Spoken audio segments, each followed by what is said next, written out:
quanto mais a gente compreende o processo de reprogramação do ego, primeiro a gente tem que entender o ego, o que é o ego, a gente tem que experimentar o ego, tem que vivenciar o ego.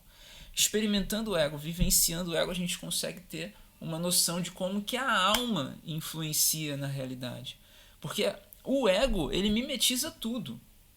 Se você fala pro ego que ele é uma coisa, ele vai entender que ele é aquilo. E aí ele vai se programar para aquilo.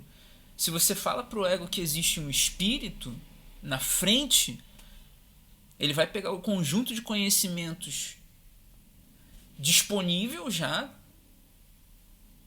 no que ele vem desenvolvendo ao longo da experiência do ser humano e vai construir aquele espírito ali. Ele vai construir sensações. E essas sensações elas vão começar a manipular a realidade para que um espírito venha a existir, para que um ser venha a existir, porque isso é a capacidade de criação do ser humano.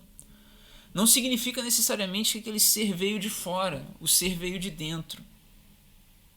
O ser humano criou, porque sugestionaram que existe aquilo. Se a pessoa tem o arquétipo do puro,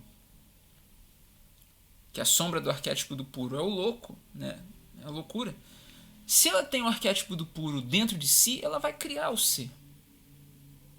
Ela vai criar, ela vai projetar, primeiro dentro da própria mente e depois ela vai começar a desenvolver o arquétipo geminiano para persuadir outras pessoas com lógicas muito bem sustentáveis, fazendo com que outras pessoas acreditem naquilo.